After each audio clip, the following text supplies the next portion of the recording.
Okay, well, Assalamualaikum students. I hope you all are good. Yes or no?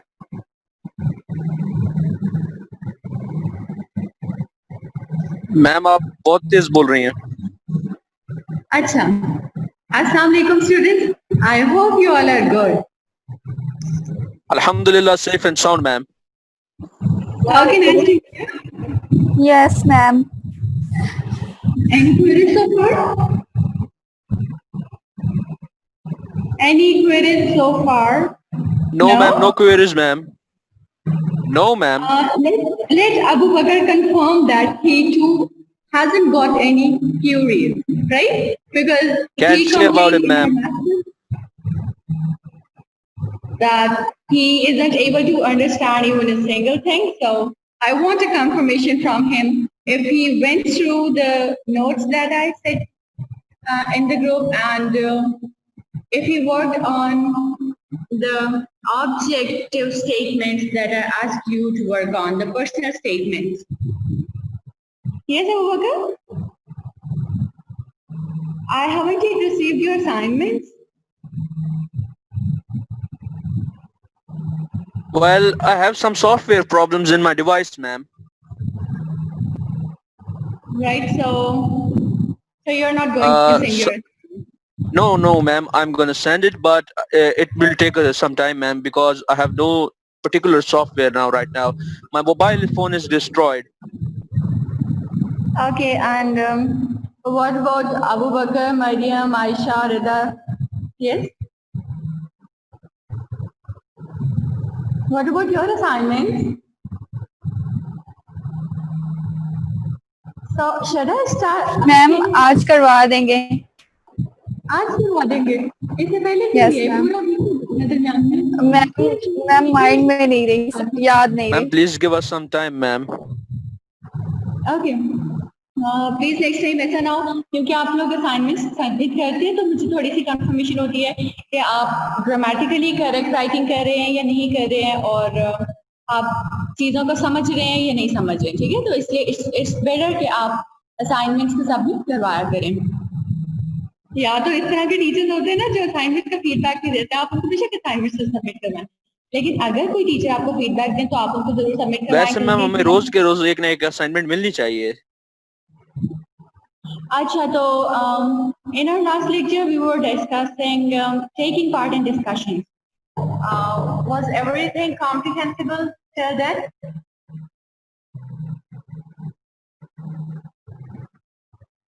Yes or no? Ma'am, please speak louder. हमने last class में discussion taking part in discussions complete कर लिया था. वहां तक सारी बातें समझ आ Yes, गई ma'am. थी? Everything was Yes, clear, ma'am. ma'am. Okay, so coming towards CV, हमने देखा था कि CV क्या होती है, prerequisites देख रहे थे हम, उसमें हमने पर्सनल डिटेल को डिस्कस कर लिया था कि आपको किस किस्म की पर्सनल डिटेल्स अपनी CV में इंक्लूड करनी चाहिए. उसके बाद हम डिस्कस कर रहे थे पर्सनल स्टेटमेंट्स को. हमने एक दो अच्छी वाली पर्सनल स्टेटमेंट भी ऑब्जर्व की थी, एक जो थी वो बहुत बुरी स्टेटमेंट थी जिसमें हम लोग बहुत सारी चीजों को अवॉइड करते हैं. राइट, उसमें ग्रामेटिकल मिस्टेक्स भी थी, उसमें रिसेंट बिजनेस इकोनॉमिक्स ग्रेजुएट का वर्ड जो था वो उसमें हमने रिसेंट तो नहीं मेंशन करना था. हम लोग अगर फ्रेश ग्रेजुएट भी हैं तो we are not bound to tell them that we are lacking experience, we are deficit in experience, we are fresh graduates, right?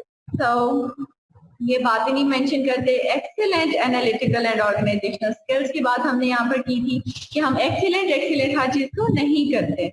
आप you are not suppose to bumble bust your good features, right? आपकी performance, आपके actions को बोलना चाहिए. Your actions should speak louder than word. और दो actions already do, but you should let your actions speak rather than your words, right? तो आपको ये लिखने की जरूरत नहीं है कि मेरी स्पोकन या कम्युनिकेशन स्किल्स बहुत स्ट्रांग है, मेरी मैनेजमेंट स्किल्स बहुत स्ट्रांग है, ऑर्गेनाइजेशनल स्किल्स बहुत स्ट्रांग है, मेरी लीडरशिप स्किल्स या क्वालिटीज जो है वो बहुत अच्छी है. आपकी परफॉर्मेंस, आपका एक्शन, आप ये सारी स्किल्स जो है, आपकी ये सारी जो कैपेबिलिटीज हैं, इसको इंश्योर कर रहे हो. राइट, इस तरह से होना चाहिए। हाँ, थोड़ा सा इंट्रोडक्शन जरूर दें अपनी स्किल्स का, अपनी कैपेबिलिटीज का, उनको बताना है कि आप में थोड़ी सी स्किल्स फिर भी मौजूद है। अगर आप फ्रेश ग्रेजुएट भी हैं तब भी आप में थोड़ी सी क्वालिटीज, थोड़े से फीचर्स, थोड़े से कैरेक्टरिस्टिक जो एक ऑर्गेनाइजेशन को अच्छे तरीके से रन करने के लिए चाहिए होंगे, रिक्वायर्ड होंगे, वो आप में सब प्री रेक्विजिट, सब रिक्वायरमेंट्स मौजूद हैं। लेकिन हर चीज को एक्सीलेंट भी ना कहें, ये मैं कह रही हूँ। I am driven in self motivational, और सेल्फ मोटिवेशनल का वर्ड हमने डिस्कस किया था कि सेल्फ मोटिवेशनल हमने नहीं कहना, हम मोटिवेशन कहीं ना कहीं से गेन कर रहे होते हैं। एक isolated human being he or she won't be able to gain motivation from anywhere, right? तो हमें मोटिवेशन गेन करने के लिए कोई ना कोई रिसोर्सेज हमेशा चाहिए होते हैं। वो कोई बुक भी हो सके, जरूरी नहीं कि आप अपने इर्द गिर्द के ह्यूमन बीइंग से ही मोटिवेट होते हैं। वो कोई हिस्टोरिकल आइडेंटिटी भी हो सकती है, कोई पर्सनालिटी जो हिस्ट्री में एग्जिस्ट करती रहो, ठीक है। कोई आपके पर्सनल रिलेशंस में से भी हो सकते हैं जिसको पूरी दुनिया ना जानती हो बेशक, लेकिन आप जरूर जानते हो और आप उनसे इंस्पायर्ड हो, ठीक है। इसी तरह से कोई बुक हो सकती है, कुछ मीडिया के आइटम्स हो सकते हैं जिनकी वजह से आप मोटिवेटेड फील करते हैं। तो आप ये बिल्कुल ना कहें कि आप सेल्फ मोटिवेटेड हैं।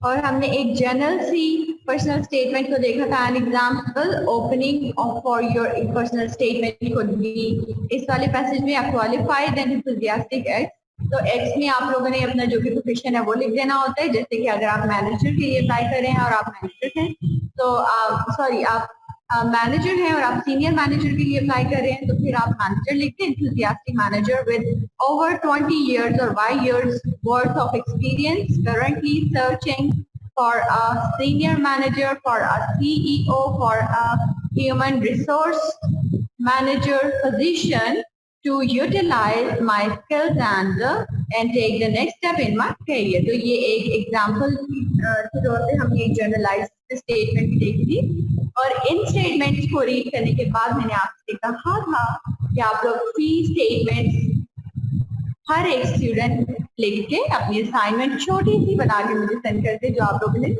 बहुत बिल्कुल नहीं की, very disappointing.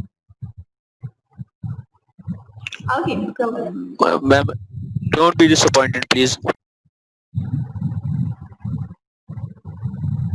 I should speak louder than words. I see. Work experience.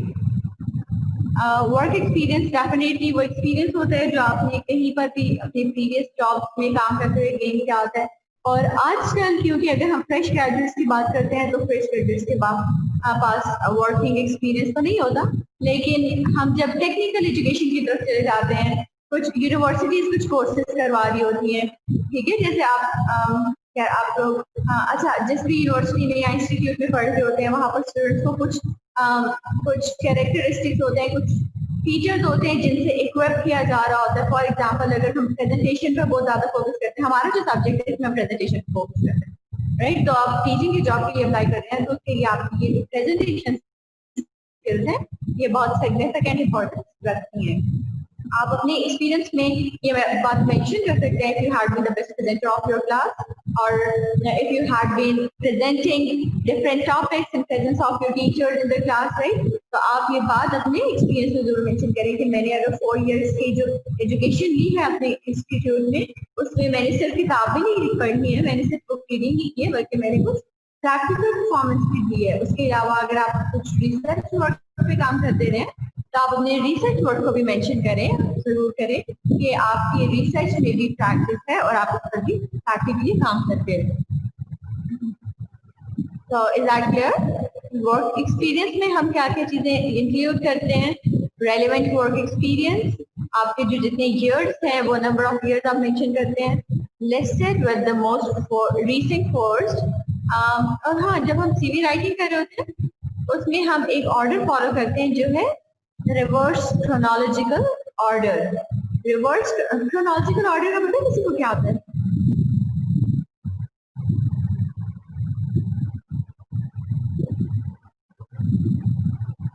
No idea?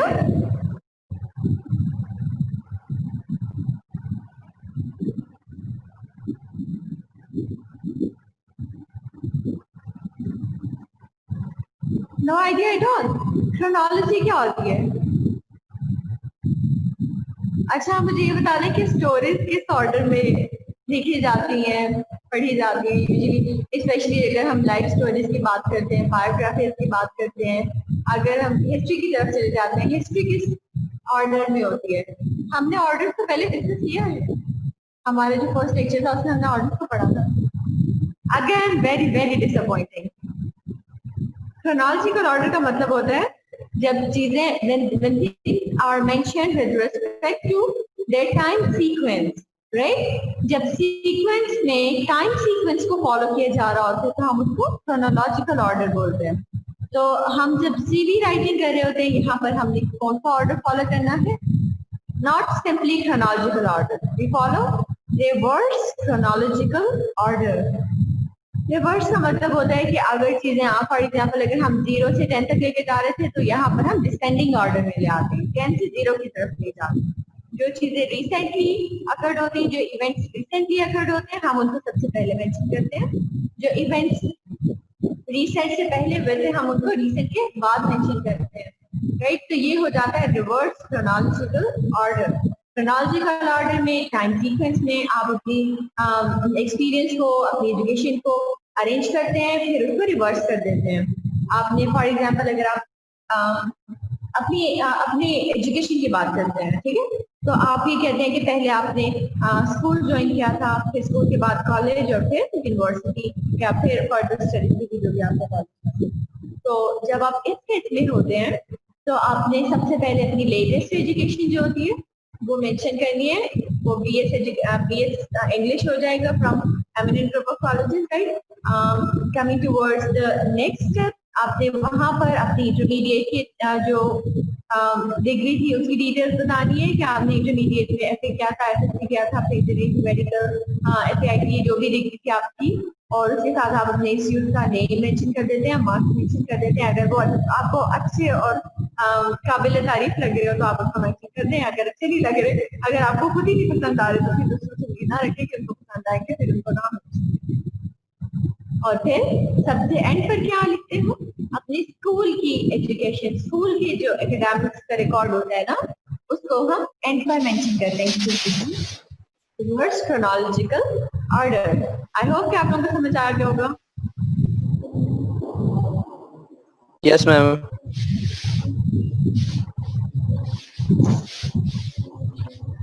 Okay, include your job title. जब आप वर्क एक्सपीरियंस की बात कर रहे होते हैं ना, तो वहां पर आप अपनी जॉब टाइटल इंक्लूड करते हैं। आप जिस जिस जॉब पर काम करते हैं, जो रिसेंट जॉब थी, सपोज कि वो आपकी मैनेजर की थी, तो आपने रिसेंट जॉब को मैनेजर मेंशन करना है। उससे पहले जॉब जो थी वो मे बी जूनियर मैनेजर की हो, तो आपने उसके लिए जूनियर मैनेजर मेंशन कर देना है। और उससे भी पहले वाली जो जॉब थी वो मे बी आपकी मार्केटिंग एजेंट की हो, सपोज हम हाइपोथेटिकल जॉब से बात करें तो, या फिर किसी भी पोस्ट पर हो, तो आपने उस पोस्ट को जरूर मेंशन करना है, राइट?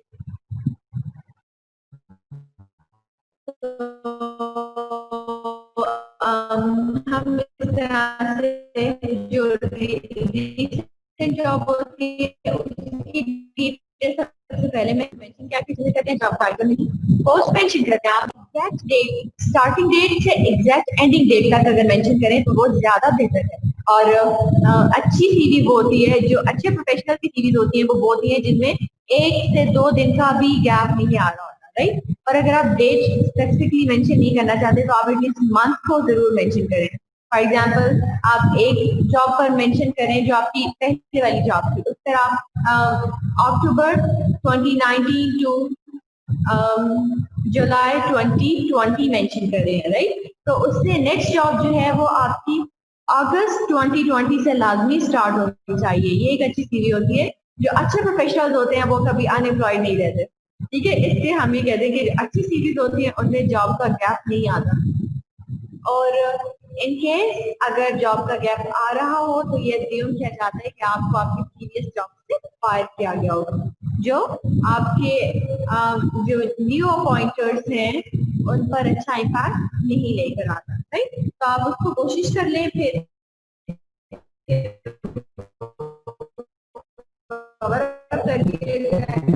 जब आप प्रैक्टिकल लाइफ में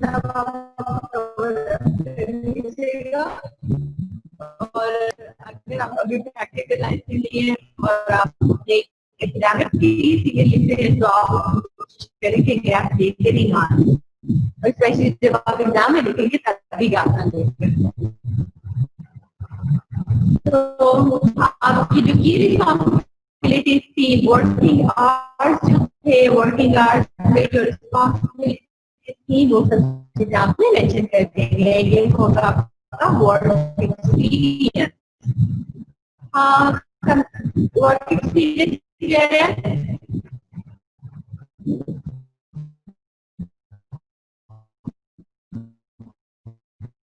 मैम आपकी वॉइस क्लियर नहीं है।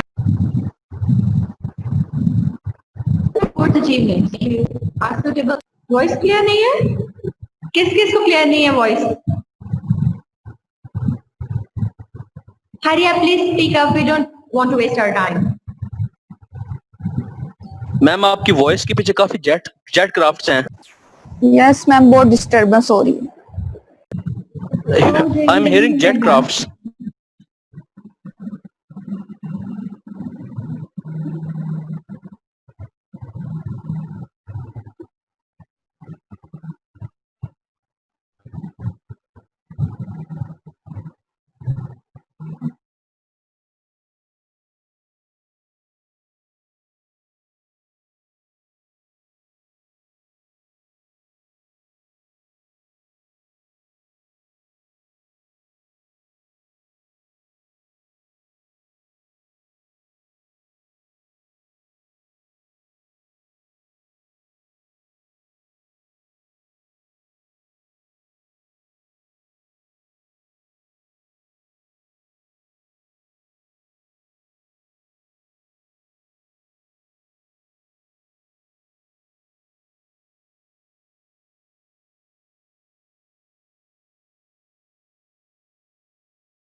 Hello, is it working now?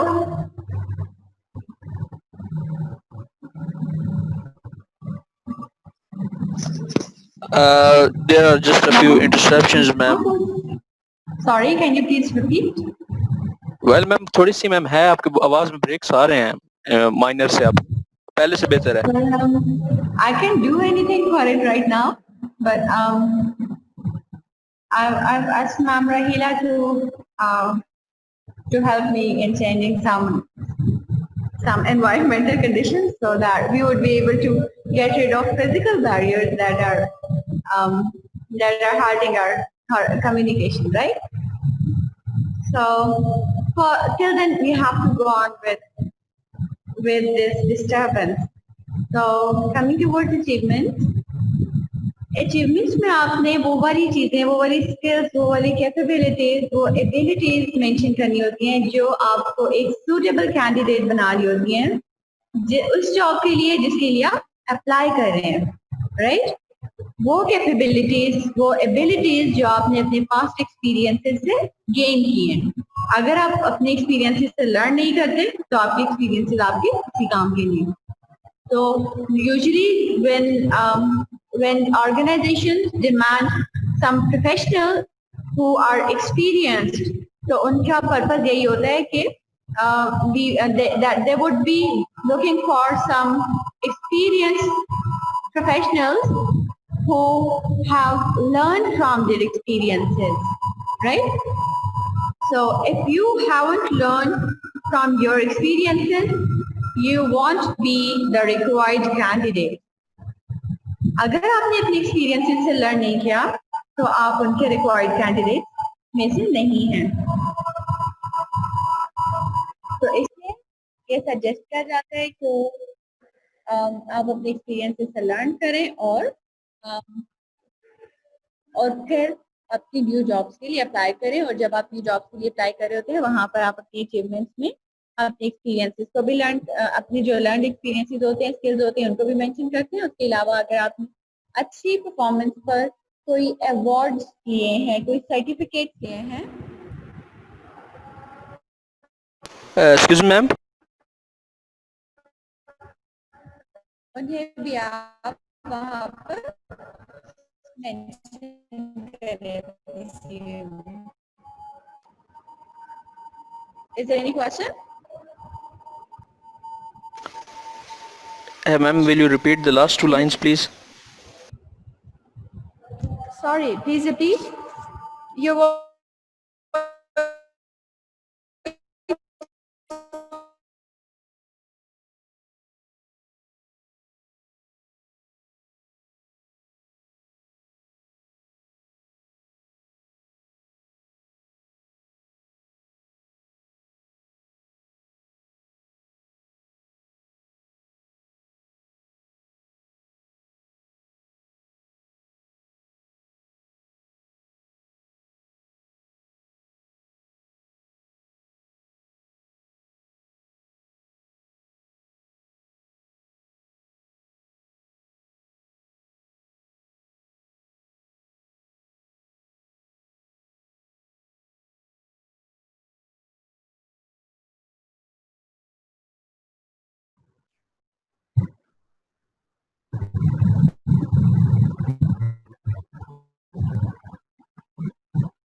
To be very honest, ma'am, there are Jetcraft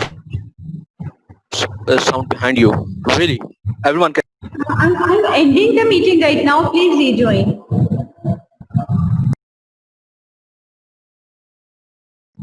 Okay, so I hope I'm audible now. Clear, ma'am. Starting with education. Achievements में हम discuss कर रहे थे कि आपने जो स्किल्स अचीव की होंगी, जो स्किल्स लर्न की होंगी अपने एक्सपीरियंसेस से, उनको मेंशन करते हैं। जो चीज़ें आपने अचीव की होंगी, अगर आपने कोई शील्ड्स, कोई मेडल्स, कोई अवार्ड्स, कोई सर्टिफिकेट अपनी अच्छी परफॉर्मेंस को शो पर रिसीव किए हैं, तो आपने उनको अचीवमेंट में मेंशन कर देना है। कमिंग टुवर्ड्स एजुकेशन, तो the way I have told you कि हम फॉलो करते हैं रिवर्स क्रोनोलॉजिकल ऑर्डर, तो एजुकेशन में भी रिवर्स क्रोनोलॉजिकल ऑर्डर ही फॉलो किया जाता है। अब यहाँ पर होता है क्या,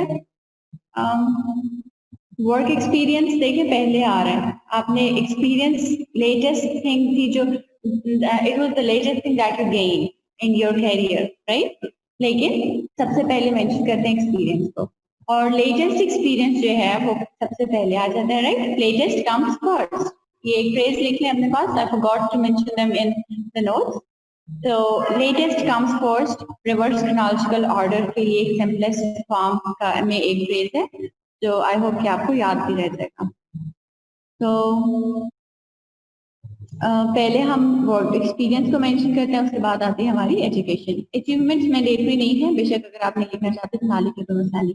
एजुकेशन में भी हम किस तरह से मेंशन करते हैं, डेट्स मेंशन करते हैं, टाइप ऑफ क्वालिफिकेशन मेंशन करते हैं, और जो ग्रेड्स होते हैं, ग्रेड्स बेशक नाम मेंशन करें अगर आपको वो ग्रेड्स बहुत अच्छे नहीं लग रहे हैं और आपको ऐसा लगता है कि वो आपके जॉब के लिए, आपके सीवी के लिए हार्मफुल हो सकते हैं। Although the specific parts of education that you include in your CV will depend on your individual situation, कि आपकी जो सिचुएशन है, अगर आपने उसमें फिर कुछ अगर आपने उसमें कोई टेक्निकल एजुकेशन ली है, उसके अलावा आपने फॉर्मल एजुकेशन ली है, तो वो सब एजुकेशन जो हैं वो आप या तो उनकी इम्पोर्टेंस के अकॉर्डिंग मेंशन कर दें। फॉर एग्जांपल अगर आपसे किसी जॉब में टेक्निकल एजुकेशन मांगी गई है तो आप वहाँ पर अपनी डिग्री को मेंशन करते हैं सबसे पहले, और अगर आपसे टेक्निकल एजुकेशन नहीं मांगी गई, सिर्फ फॉर्मल एजुकेशन मांगी गई है, तो फिर आप फॉर्मल एजुकेशन को इस तरह से मेंशन करें कि सबसे पहले टॉप पर अपनी लेटेस्ट यूनिवर्सिटी या कॉलेज को मेंशन करें, उसके बाद और जो आपने डिग्री वहां से ली है, उसके बाद जो उससे पहले डिग्री लिया, और उसके बाद जो उससे पहले डिग्री ली, राइट? तो coming towards hobbies and interest, you don't always need to include hobbies and interest in your CV, but mentioning relevant ones could back up your skills and help you to stand out from the crowd. तो अगर आप hobbies और interest mention नहीं करते कोई मसला नहीं, लेकिन अगर आप इंटरेस्ट मेंशन कर रहे हैं और हॉबीज को मेंशन कर रहे हैं और वो आपकी जॉब से बहुत ज्यादा रेलेवेंट है, वो आपको एक सिग्निफिकेंट इम्पोर्टेंस दे सकती हैं with respect to rest of the applicants, तो फिर उनको मेंशन जरूर करना चाहिए। और not to mention give you something to talk about at an interview. तो ये हॉबीज एंड इंटरेस्ट जो होते हैं ना आपके, तो उन पर जो लोग आपसे इंटरव्यू ले रहे होते हैं, जो आपके इंटरव्यूअर्स होते हैं, वो आपसे डेफिनेटली उनके बारे में बात करते हैं, तो आपको हॉबीज लिखे, वो इंटरेस्ट लिखे, जिनके बारे में आप बात भी कर सकते हैं। If it's not going to add value, leave it out. अगर आपकी सीवी में, अगर आपकी जॉब जिसके लिए आप अप्लाई करें उसके लिए इम्पोर्टेंट नहीं है आपकी हॉबी जिसको आप मेंशन करें, तो फिर आप उसको मेंशन ना करें, उसको रिमूव कर दें। Okay, what words should be included in CV? Figuring out what words to use in your CV can be tough. तो अब कुछ स्पेसिफिक वर्ड्स होते हैं जिनको हम डूज एंड डोंट्स में कंसिडर करते हैं, उनको हम सजेस्ट करते हैं कि एक सिचुएशन में ये वर्ड यूज करने चाहिए और एक सिचुएशन में ये वर्ड यूज नहीं करने चाहिए। जैसे मैंने पहले आपको एक पर्सनल स्टेटमेंट की एग्जांपल दी थी, जिसके अकॉर्डिंग मैंने आपसे कहा था कि आप उसको मेंशन ना करें, आप एक्सीलेंट और इस तरह के वर्ड्स को अपनी सीवी में ना लिखें, फिर रीसेंट ग्रेजुएट को अपनी सीवी में ना लिखें, राइट। तो इस तरह से आपने कुछ स्पेसिफिक वर्ड्स हैं जिनको आप अच्छे तरीके से अपनी सीवी में यूज कर सकते हैं, तो उनको यूज कर लें, और कुछ स्पेसिफिक वर्ड्स जिनकी जरूरत नहीं है वो ना लिखें, उनको अवॉइड करें। तो अप्रोप्रिएट वर्ड्स कैसे हो सकते हैं? Accurate, adaptable, confident, hard working. इनमें से किसी वर्ड का मीनिंग नहीं आता तो मुझे बताएं, हम उसको डिस्कस कर लेते हैं। Accurate means to the point, adaptable means कि जो different situations में adapt कर ले, ठीक है, different situation में adjust हो जाए। confident का मतलब आपको पता होगा, hard working का मतलब पता होगा, innovative का मतलब कि new ideas जो आ रहे हैं उनसे उनको वेलकम करने वाले लोग जो होते हैं, ठीक है, जो बहुत ज्यादा rigid किस्म के नहीं होते। proactive means being active, right? reliable means trustworthy, responsible means responsible. In addition to using the right words, you should also back up your attributes with genuine accomplishments. Not only will you stand out from others with identical skills, you'll also be able to prove your suitability and more effectively. तो जब आप अच्छे और appropriate words use कर रहे होते हैं, उसका बेनिफिट क्या होता है आपको कि आप अपने एट्रीब्यूट्स, अपने फीचर्स, अपने कैरेक्टरिस्टिक्स, अपनी अच्छी क्वालिटीज जो हैं उनको जेन्युइन और अच्छे तरीके से शो कर सकते हैं, ठीक है, अपनी सीवी में उनको बता सकते हैं, जिनको देख के इंटरव्यूअर को ऐसा भी नहीं लगना चाहिए कि ये पर्सन तो बहुत ही सेल्फ ऑब्सेस्ड किस्म का इंसान है, राइट। इस तरह का जेस्चर्स नहीं देने। अगर तो आप ही कहते हैं I am excellent in everything, I am best in everything, तो इसका मतलब कि आप बहुत अपने आप को बूस्टअप कर रहे हैं और आप बहुत सब ऑब्सेस्ड किस्म के इंसान हैं। तो इस तरह का नहीं होना चाहिए इंसान को जब आप जॉब के लिए अप्लाई करते हैं। Excuse me, ma'am. जी, I'm not having any problem, but ma'am, can you use a bit simple vocabulary, please? Sure. That's too much technical vocabulary you are using right now. Okay, but you have to use this vocabulary in your exam. मैं इसलिए कोशिश करती हूँ कि मैं use कर लूँ ताकि आप लोगों को शायद समझ आ I जाए। understand, ma'am. क्या बात समझ नहीं आई? Would you please like to enumerate? We can discuss.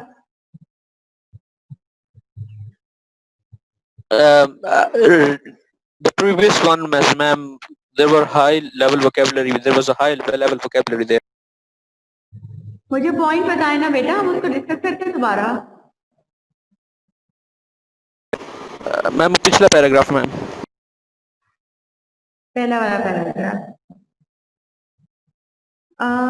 ये जो वर्ड्स हम देख रहे थे, accurate, adaptable, confident, hard working, innovative, proactive, reliable, responsible, ये क्लियर है यहाँ तक?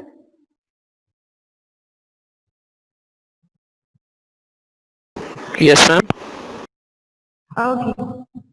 In addition to using right words, you should also back up attributes with genuine accomplishment. हमने यहाँ पर ये बात की थी कि अगर तो सेल्फ ऑब्सेस्ड का पता है, सबको? अगर किसी एक बच्चे को भी नहीं पता तो मुझे प्लीज बता दो। Yes, ma'am. सेल्फ ऑब्सेस्ड इंसान होगा, ठीक है? तो सेल्फ ऑब्सेस्ड लोग जो होते हैं वो परवीन के लिए बहुत अच्छे साबित नहीं होते, आमतौर पर ये ख्याल किया जाता है। तो इसलिए मैं आप लोग को ये कह रही थी कि आप लोग ऐसे जेस्चर्स ना दें अपनी सीवी में कि इंटरव्यूअर को ऐसा आइडिया हो कि आप सेल्फ ऑब्सेस्ड किस्म के इंसान हैं। आपको ऐसा लगता है कि आपकी हर चीज बेस्ट है, आपकी हर चीज एक्सीलेंट है, आपकी हर चीज सबसे अच्छी है। तो अगर इसी तरह की सिचुएशन है तो फिर आपको जो ह्यूमन रिसोर्स डायरेक्टर होगा या मैनेजर होगा या जो भी पर्सन आपके इंटरव्यू ले रहे होंगे ना, वो आपको आपकी सीवी पकड़ा के कहेंगे कि ये पकड़े, जाएं अपनी एक ऑर्गेनाइजेशन या एक कंपनी स्टार्ट करें, क्योंकि आपको तो हर चीज पहले से सबसे ज्यादा अच्छी आती है, तो आप यहाँ पर क्या कर रहे थे? आप सिर्फ नॉर्मल जॉब पे अप्लाई ही क्यों कर रहे हैं अगर आपको हर चीज इतनी अच्छी आती है और आप अच्छी, राइट? तो इसलिए ये सजेस्ट किया जाता है कि आप ऐसे जेस्चर्स ना दें, ऐसे वर्ड्स ना यूज करें। जेस्चर का मतलब होता है इशारा देना, कोई भी हिंट देना, जब आप हिंट दे रहे होते हैं किसी चीज की तरफ। तो अगर आप हर चीज में excellent communication skills, excellent writing skills, marvellous management skills, तो अगर आप इस तरह के वर्ड्स को यूज करेंगे ना तो ऐसा लगेगा कि आप खुद को बम्बल बस्ट कर रहे हैं, खुद को बूस्ट अप कर रहे हैं अपनी कैपेबिलिटीज को। तो ये जो चीजें एग्जैजरेट करने वाली सेंस होती है ये नहीं होनी चाहिए, हम्बलनेस होनी चाहिए। आप क्लियर है? Crystal clear, ma'am. What to leave out? पहले हम वो वर्ड्स देख रहे थे जिनको हमने इंक्लूड करना है अपनी सीवी में, अब हम उन वर्ड्स को देखते हैं जिनको हमने एक्सक्लूड करना है, जिनको हमने अपनी सीवी में अवॉइड करना है, क्योंकि वो हमारी सीवी पे अच्छा इंप्रेशन नहीं देते। एक्सीलेंट कम्युनिकेशन स्किल्स, ठीक है, मतलब आपकी दुनिया में सबसे ज्यादा अच्छी कम्युनिकेशन स्किल्स है, ऐसे कैसे हो सकता है? हमारे पास लैंग्वेज एक्सपर्ट्स बैठे हुए हैं, वो तो ये नहीं कहते कि मेरी एक्सीलेंट कम्युनिकेशन स्किल्स है, तो हमारी कैसे हो सकती है? ठीक है, ये बिल्कुल भी नहीं लिखना। Goal driven, flexible, flexible for what, ठीक है, तो ये कुछ एम्बिगुअस किस्म के वर्ड है। मोटिवेटेड, मल्टीटास्कर, वैसे भी अज्यूम किया जाता है कि जो लोग मल्टीटास्किंग करते हैं या इस हैबिट में इन्वॉल्व रहते हैं वो उनकी परसेप्शन भी उनके बारे में डिफरेंट होती है। कुछ लोग उनको एक्टिव कंसिडर करते हैं, अच्छा कंसिडर करते हैं, कुछ लोग उनको नेगेटिव एस्पेक्ट में व्यू करते हैं। उनका ख्याल ये होता है कि अगर इंसान 3-4 काम एक साथ कर रहा है तो वो 3-4 काम ही खराब करेगा, बर्बाद करेगा, राइट? इंडिपेंडेंट, इंडिपेंडेंट में अगेन वही बात आ जाती है कि अगर आप बहुत ही इंडिपेंडेंट किस्म के इंसान है तो how are you suppose to serve anybody, right? अगर आपने हर चीज अपनी मर्जी से करना है, अपनी पसंद से करना है, तो फिर आप किसी के अंडर काम कैसे कर सकते हैं? आप एक डायरेक्टर के अंडर कैसे काम कर सकेंगे? डिटेल ओरिएंटेड, सेल्फ मोटिवेटेड, तो इस तरह के कुछ वर्ड्स हैं जो एम्बिगुअस हैं, इनको अवॉइड करें। आप फीचर्स या कैरेक्टरिस्टिक्स अपने कुछ अपनी स्किल्स लिख पे रहे हैं ना, तो स्किल्स में आप स्किल्स को लिखें, उनको अच्छे तरीके से लिखें, वो स्किल्स लिखें जो क्लियर हो, ना कि एम्बिगुअस हो। एम्बिगुअस का मतलब होता है अनक्लियर, ठीक है, ब्लर, कंफ्यूजिंग, जैसे हम वर्ड यूज करते हैं ना एनी एम्बिगुइटी, तो अब ये वर्ड आता है एम्बिगुअस, आता है एम्बिगुइटी, कोई जो कोई क्यूरी को रेज कर रहे हो। हाउ टू प्रेजेंट सीवी, अब आ जाते हैं सीवी को प्रेजेंट कैसे करना है। आपने सीवी तो चले आपको पता चल गया कि ये प्रीरेक्विजिट्स है हमारी सीवी के, ये डूज एंड डोंट्स है हमारी सीवी के, हमने ये चीजें करनी है। हम देखते हैं यहाँ पर रेफरेंसेस को भी इंक्लूड करते होते हैं, वो मैं मेंशन नहीं कर सकी। तो रेफरेंसेस एंड पर आते हैं, हम एक सीवी को भी डिस्कस कर लेंगे अभी और उसमें रेफरेंस मेंशन होंगे, तो आपकी अगर कोई क्वेरी रहेगी तो वहां पर क्लियर हो जाएगी। सीवी को प्रेजेंट कैसे करना है, so start करते हैं। Your CV is the first thing an employer will see when hiring for a vacancy, and how it looks at first glance will be the reason they decide to read it in more detail. तो तकरीबन 7 seconds होते हैं जो हर एक manager या जो भी person CV को रिव्यू कर रहा है ना, वो सिर्फ 7 seconds आपकी सीवी पर नजर रखता है। उसके बाद या तो वो टेबल की डेस्क पर जाती है, या वो डेस्क पर जाती है, या फिर उनकी डस्टबिन में जाती है। डेस्क और डस्टबिन दो ऑप्शन होते हैं आपकी सीवी के। अगर तो आपकी सीवी अच्छी है, वेल प्रेजेंटेड है, तो वो जाएगी डेस्क पर, और अगर बहुत वॉश वर्ड्स वे में फॉर्मेटिंग भी अच्छी नहीं थी, मेल फॉन्ट साइज का भी कोई ख्याल नहीं रखा गया, स्पेसिंग का, इंडेंटेशन का, बोल्ड करने का, अरेंजमेंट का, इंफॉर्मेशन अच्छे तरीके से कन्वे करने का, ग्रामेटिकल मिस्टेक का, डूज एंड डोंट्स का कोई ख्याल नहीं रखा गया, तो वो सीवी कहा जाएगी डस्टबिन में। तो आपने अपनी सीवी जो है वो आपका फर्स्ट इम्प्रेशन मार्क करती है in the mind of your appointers, ठीक है। तो इसलिए आपने सीवी अच्छे तरीके से डिजाइन करनी है, अच्छे तरीके से बनानी है कि वो फर्स्ट ग्लांस में ही उसको देख के लगे कि अच्छा, ये किसी कॉम्पिटेंट इंसान ने सीवी बनाई है, हमें उसको जरूर बुलाना चाहिए, एटलीस्ट उसको इंटरव्यू का चांस जरूर देना। और जब आप इंटरव्यू में जाएंगे तो फिर आप अपनी कैपेबिलिटीज को प्रूव कर सकेंगे। So even if your skills match the role perfectly, a messy and confusing CV probably won't even get a second look. कि अगर आपने स्किल्स बहुत अच्छी मेंशन की हुई है, अगर आपने हर चीज बहुत अच्छे से क्लियरली मेंशन की हुई है, लेकिन आपने सीवी को बहुत मेसी बनाया हुआ है, कंफ्यूजिंग सा बनाया हुआ है, अरेंजमेंट का ख्याल नहीं रखा हुआ, ये सारी फ्लॉज हैं जो मैंने अभी अभी मेंशन किए। अगर ये आपकी सीवी में एग्जिस्ट कर रही है फ्लॉज, तो उसका मतलब होता है वीकनेसेस। ये अगर आपकी सीवी में एग्जिस्ट कर रही है तो इसका मतलब है कि आपकी सीवी को सेकंड लुक के लिए भी नहीं रखा जाएगा, आपको स्टैंड बाय पर कॉल करने के लिए नहीं रखा जाएगा, आपकी सीवी सिर्फ और सिर्फ डस्टबिन में जाएगी।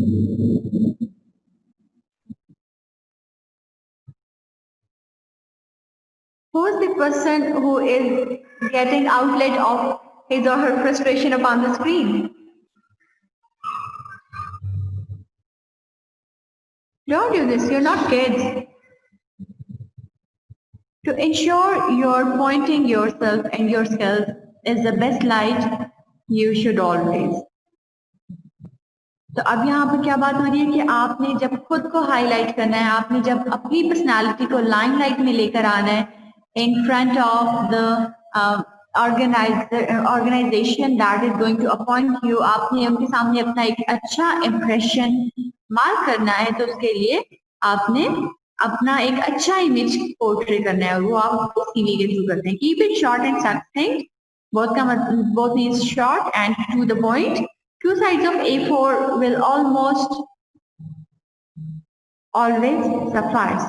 तो जब हमारा नॉर्मल पेपर होता है उसको A4 पेपर कहते हैं, उसकी अगर 2 साइड तक सीवी जा रही है तो वो काफी है, अगर इससे ज्यादा जा रही है तो वो उसको फिर आप कट शॉर्ट करें, उसको मिनिमाइज करें, वो बहुत अच्छी सीवी नहीं होगी।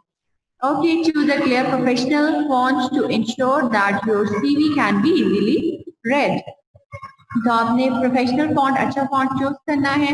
यहाँ पर आप एरियल 12 भी यूज कर सकते हैं और टाइम्स न्यू रोमन भी यूज कर सकते हैं, जहां से आपकी सीवी जो है इसको इजीली रीड किया जा सके। Laid out in a logical order with sufficient spacing and clear section heading, जैसे कि वर्क एक्सपीरियंस, एजुकेशन जो है, इनको आपने हेडिंग्स के तौर पे लिखना है। आपने इन हेडिंग्स को बोल्ड भी करना है ताकि क्लियरली पता चले कि ये वर्क जो है या आपकी एक्सपीरियंस जो है, अब नीचे वाले जो पॉइंट्स हैं वो आपके एक्सपीरियंस के अंडर आ रहे हैं। इसी तरह पता चलना चाहिए कि वर्क में आपके ये पॉइंट्स आ रहे हैं और एजुकेशन में अब आपके ये पॉइंट्स आने वाले हैं, ठीक है। तो इसको लॉजिकल ऑर्डर में रखें, क्लियरली मेंशन करें हर चीज को। Order your experience and education in reverse chronological order.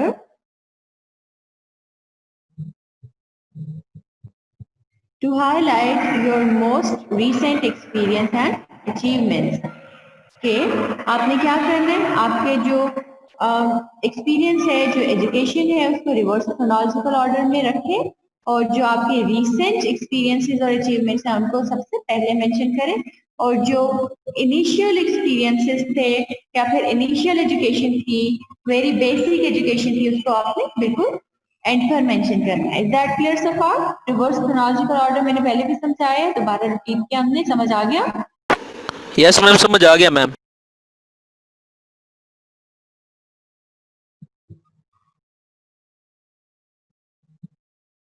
Check your grammar and spelling thoroughly. तो हमने spellings और grammar का तो ख्याल रखना ही है, especially when you are applying for on the basis of your degree of BS English, और आप उनको कह रहे होंगे कि you are not able to communicate in English, you are not able to understand English language and spoken to you, or you are not able to use English language with somebody else in your communication। तो ये आपके flaws में से एक flaws हो सकते हैं, एक फ्लॉ हो सकता है, राइट। तो आपने इन सब चीजों पर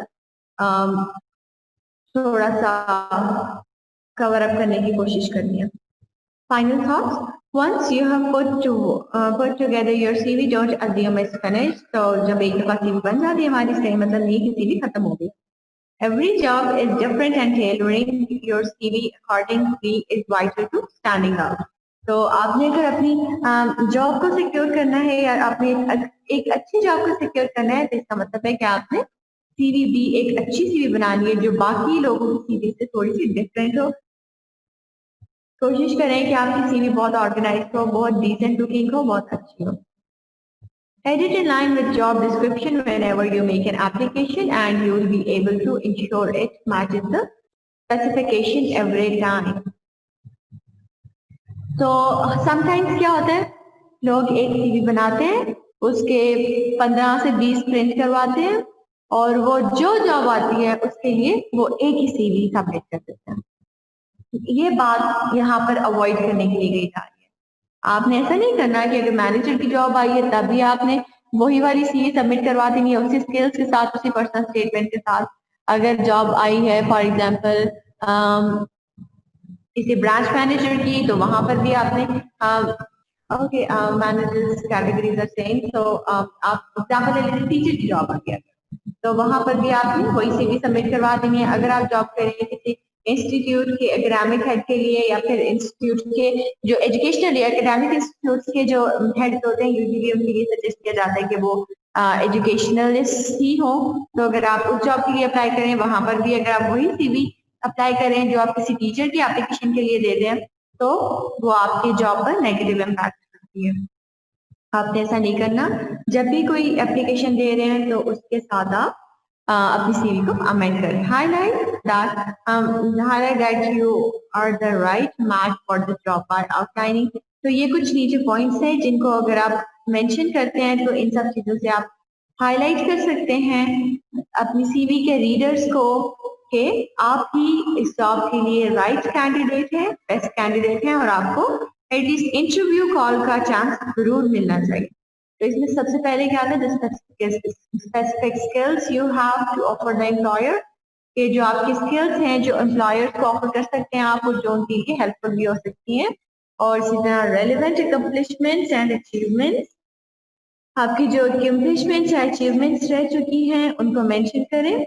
the work and educational experience you have in their field, तो जो किसी और की फील्ड में एजुकेशनल के जो आपके एम्प्लॉयर्स की फील्ड में या जिस जॉब के लिए आप अप्लाई करें उस फील्ड में आपके एजुकेशनल या वर्क एक्सपीरियंसेस है उनको मेंशन करें।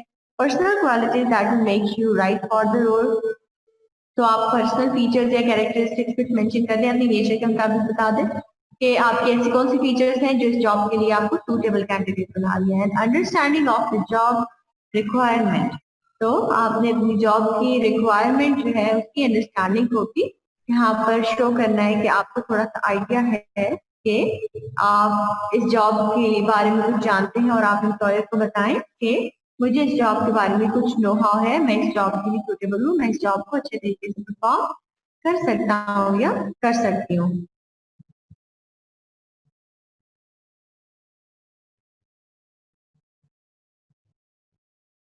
I'll kick you out of the class अगर अब दोबारा ये हरकत हुई।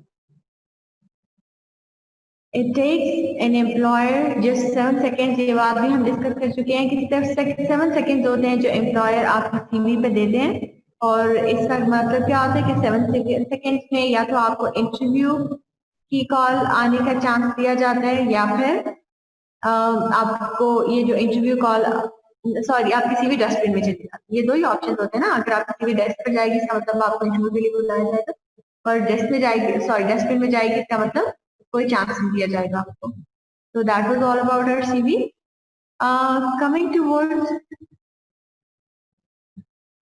जॉब एप्लीकेशन लेटर, तो जॉब एप्लीकेशन लेटर को हम कवर लेटर भी कहते हैं।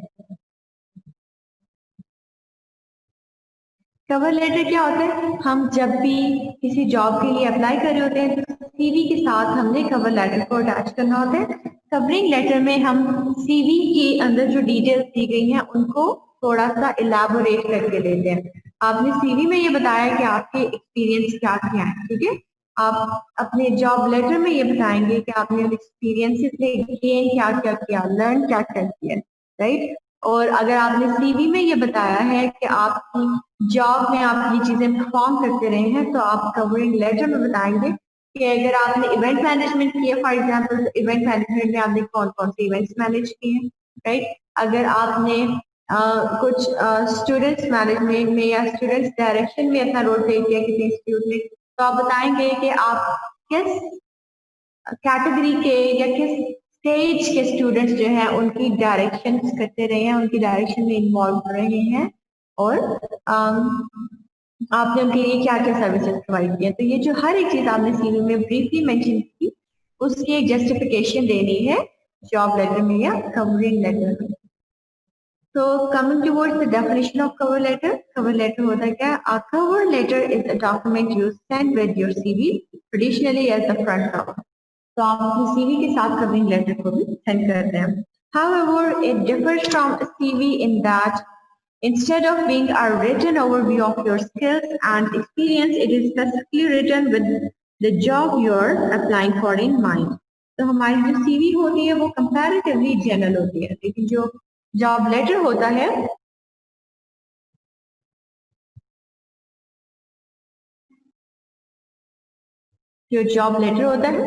वो काफी ज्यादा स्पेसिफाइड होता है with respect to that job. However it differs from, तो ये था हमारी सीवी और जॉब लेटर का डिफरेंस कि अगर तो आप सीवी लिख रहे हैं तो ये जनरल होगी, और अगर आप काम कर रहे हैं जॉब लेटर पे तो ये बहुत ज्यादा स्पेसिफाइड होगा, और ये सिर्फ और सिर्फ आप जिस फील्ड के लिए अप्लाई करें, जिस जॉब के लिए, जिस रोल के लिए अप्लाई करें, उसी से कंसर्न रहेगा, उससे क्लोजली कनेक्टेड रहेगा।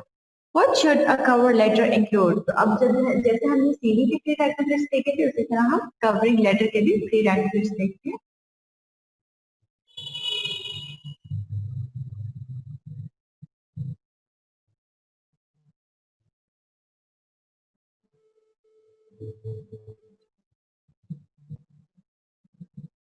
So although cover letters are a lot less rigid than CVs, there are still some things you should always aim to include. तो जो कवरिंग लेटर्स होते हैं उनकी तरह से हम फॉर्मेट्स डिसाइड नहीं करते, उनके लिए हम बहुत ज्यादा प्री रेक्विजिट्स, जैसे हमने सीवी के बहुत सारे प्री रेक्विजिट्स देखे ना, हम जॉब लेटर्स के बहुत सारे प्री रेक्विजिट्स नहीं देखते, राइट। तो जॉब लेटर्स जो हैं वो आप अपनी मर्जी की भी कुछ चीजें वहां पर इंक्लूड कर सकते हैं, लेकिन सजेशन ये होती है कि आप फिर भी कुछ डूज एंड डोंट्स को फॉलो कर लें। तो वो क्या डूज एंड डोंट्स हैं या क्या बातें जो आपके माइंड में रहनी चाहिए? ये सबसे पहले आती है आपकी पर्सनल डिटेल। जो पर्सनल डिटेल्स में आ जाता है आपका नेम, एड्रेस, फोन नंबर। जो फॉर्मेट है ना सीवी का और जॉब लेटर का, वो हम अभी डिस्कस कर लेते हैं, तो ये दोनों चीजें आपको ज्यादा क्लियर हो जाएंगी। फिलहाल अभी हम प्री रेक्विजिट्स पे काम कर लेते हैं। आपने पर्सनल डिटेल देनी है, उसके अलावा द हायरिंग मैनेजर्स नेम, कि जो भी हायरिंग मैनेजर है आपने उनका नेम मेंशन करना है कि वो कौन है। आप you are suppose to know something about them, right. You are suppose to know something about the company, about the organisation where you are applying. इससे आपकी क्लोज प्रॉक्सिमिटी का मतलब होता है आपकी अटैचमेंट, अंडरस्टैंडिंग, ठीक है। तो आपका कंसर्न शो हो रहा होता है कि आपको इस ऑर्गेनाइजेशन, इस फर्म, इस कंपनी के बारे में कुछ ना कुछ नो हाउ है, आपके बारे में जानते हैं, तो आपका कंसर्न शो हो रहा होता है कि आप शायद सीरियस थे इसके लिए। तो आप हायरिंग मैनेजर का नेम अगर आपको पता है तो उसको मेंशन करें। Where you found the vacancy, आपने वैकेंसी कहाँ पर देखी, आपने उसकी एडवर्टाइजमेंट कहाँ देखी, उसको मेंशन करें। whether it was on internet, Facebook, social media, whether you received it from some friend or on WhatsApp, तो आपने जिस भी तरह से जो भी सोर्स था आपकी इंफॉर्मेशन का उसको मेंशन करें। why you are suitable for the job, अपनी सुटेबिलिटी के बारे में बताएं, जस्टिफिकेशन दें, why you can do what you can do for the company। Again ये इम्पोर्टेंट है, क्योंकि कंपनीज उसी कैंडिडेट को हायर करती हैं, अपॉइंट करती हैं जो उनको मैक्सिमम सर्विसेज प्रोवाइड कर सकता है, राइट। अगर कोई कैंडिडेट उनको अपनी पर्सनल कैपेबिलिटी में ज्यादा फैसिलिटीज, ज्यादा सर्विसेज प्रोवाइड नहीं कर सकता तो वो उसको सिलेक्ट कभी नहीं करेंगे। तो इसलिए आपने बताना है कि आप क्या कर सकते हैं इस फॉर्म के लिए, इस ऑर्गेनाइजेशन के लिए। क्लोजिंग स्टेटमेंट आ जाती है, include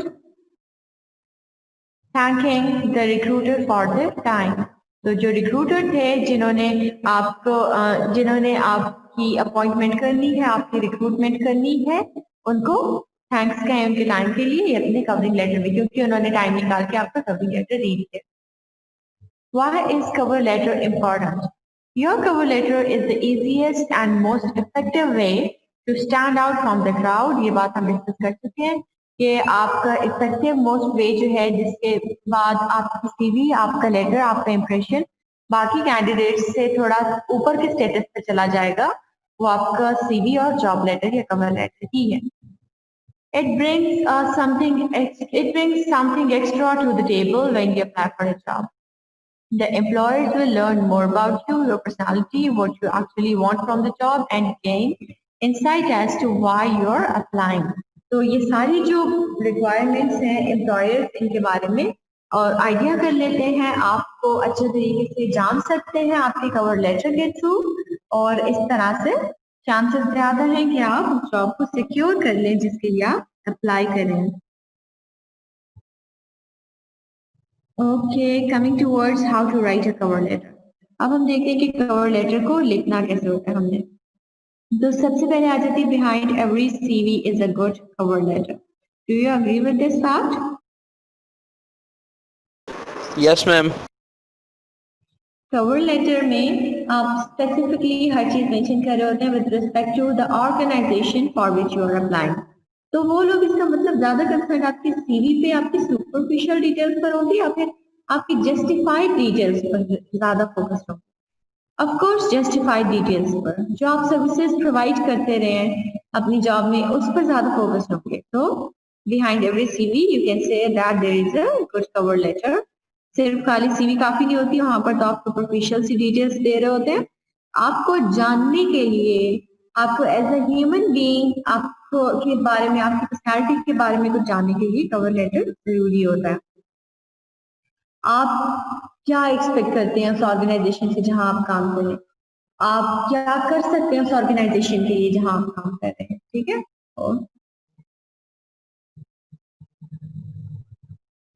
Okay, coming towards second point, do your research. First things first, you need to do your research. तो सबसे पहले आपको रिसर्च करनी चाहिए। जो सबसे पहले इंपॉर्टेंट चीज होती है उनको सबसे पहले करना चाहिए, और उसमें सबसे पहले आ जाती है रिसर्च। आपने रिसर्च किसके बारे में करनी है? जिस ऑर्गेनाइजेशन में, जिस कंपनी में आप अप्लाई करने जा रहे हैं उसके बारे में रिसर्च करें। चेक करें कि हेड कौन है इस कंपनी का, मैनेजर कौन है, हायरिंग मैनेजर कौन है, सीईओ कौन है, directing manager, human resource manager कौन है।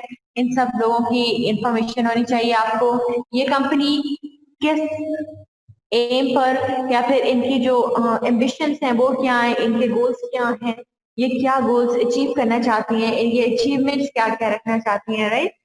और इनके कंपैटिटर्स कौन कौन से हैं, कौन सी कंपनीज हैं जो इनके साथ मार्केट में compete कर रही हैं, राइट। इसी तरह से ये किन लोगों के लिए अपनी प्रोडक्ट्स बनाते हैं, इनके टारगेट ऑडियंस क्या हो सकते हैं। ये जो जॉब जिसके लिए आप अप्लाई कर रहे हैं उसके उस जॉब में आपकी रिस्पॉन्सिबिलिटीज क्या क्या है उनको मेंशन करना है, और आपको स्किल्स क्या है जो आप अपनी जॉब पे इनकॉर्पोरेट करते हुए अच्छे तरीके से परफॉर्म कर सकेंगे उनको mention, right. So that's all about researching for the firm or organization for which you are applying. Once you have found answers to these questions, you will be able to make it clear in your cover letter how your skills and abilities match up with the employers is with what the employers is looking for. तो आपने क्या करना है, जब भी आप देख रहे होते हैं आपकी स्किल्स और एबिलिटीज, तो आपने जिन जिन कैपेबिलिटीज जिन skills